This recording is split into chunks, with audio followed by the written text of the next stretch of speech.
makeup tu thiam ke ma ka me ke fe tam tun de azan te ai sa ko ha ya ke thai lo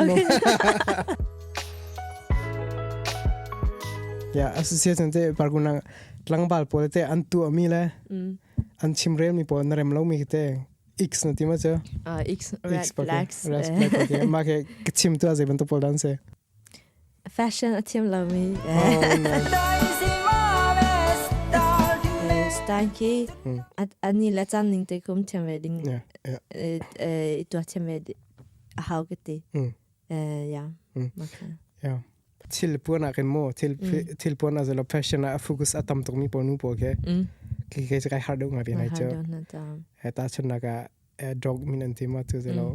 ka sang mi he ti po chna til fok te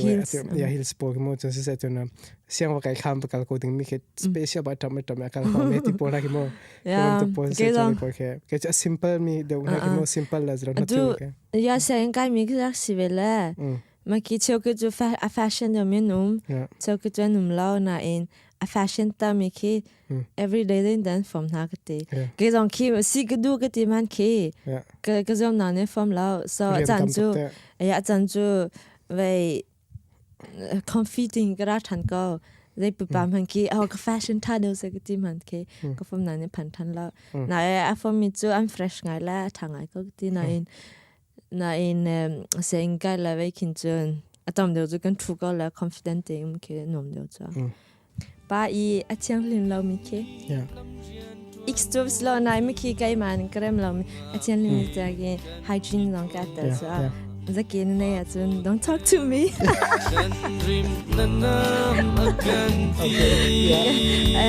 you're belonged ke zakin zum te amma ten ambalak mix pero jute ya ma ki na chim ko na ken ya apo na zo an chiang lin lo rang ge ken name just okay an chiang lo jun a dai da ka chimi mini an ka fatela he okay apo lo mai ka pose mo sala zake ngai me zake ngai kin ju ka ta ba lo ju zo yeah na in chok chu apin dio men chok chu an khan ada chok chu an khan chok long kin a chok mi chu an khole a law mi long kam tha na in permanent ding kin chu mo hey rod la darling na in ha an darling chu physically an item ding chu ma kin as a get in 24 hour hey training la chu na ro khola ma yeah no maka nu ta zake ngai me num bema anum kau marong kan mi that lo na long te mi thang ba che che mi suel na mi pa na lo te ba chim mi te ma suel pa na le ma zake te la that lo na ka I mu kholo mo mi chung long te zake te la negative te na chim hang mi ti la che ke ban te okay mi chia na la mu pya mi ki yeah te go se ko na te okay jenta ke pa imo a control to mi ke gorla men to ke a thala healthy lo chu I du leve ti tang ke mo gan sining de he gan chaw lang ding sko na in big na in gan du la gan yum kin chun zon dry mo pakal pakatu chim ding sta te hin dum me du de la te hin chim me du de la ti kin chu mim hai cha la ve kan na ki chim ding chu nga ko na like tu chun de se asolam lo mo control du rang em tu chun tu chun ta am tu chim chu te kin di chu ko du la ge chu item to me makeup tam to amang menu ke ma ke long pa te ke se kai har do de ranga a fake to me lo so okay na in atu chan chu nu ki makeup kan hangai chu na in atlom de la tam de chu bum ka wa na in makeup mang ve mi ke stia kin mi ki chu amhan thiam ha we chu te ma ayam han thiam cha ha na in makeup hang ve mix ta in ke ma sinin chu overdo po ke ta jana ani tam go za kan te as a makeup a thiam lo min na ka man de ko men makeup to thiam ke ma ka me ke fe tam tin de a za nu te ai sa ko ha ya ke thai lo a za ma tam tin te normal ska vara det. Ja. Atu ni jo extra ka to video kan sai. Okay, maru kama ja. Rian ka tuan kin jon. Normal dia ka.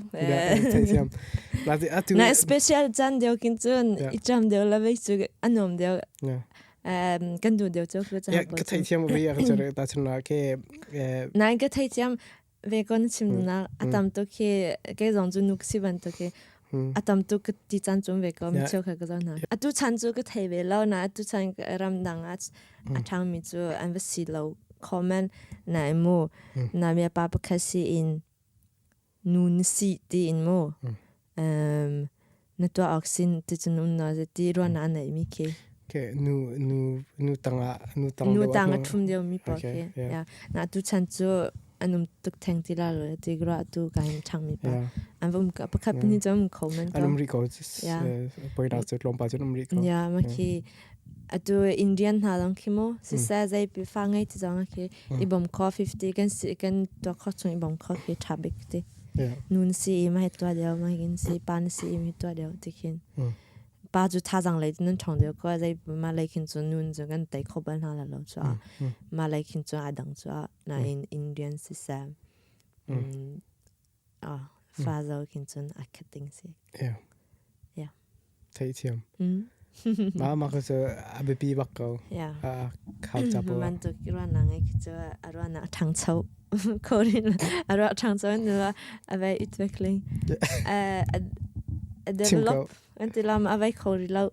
ارونا خي لايت لان امريكا ما تنتي لك ما لايت لان من كم ميني اكا فتك تلاي ما نو زي بنتو منو نسي اتشين كونغاي انغنين خلان كتي تلاي يا بتيان يا كسرنين تينغ كو يا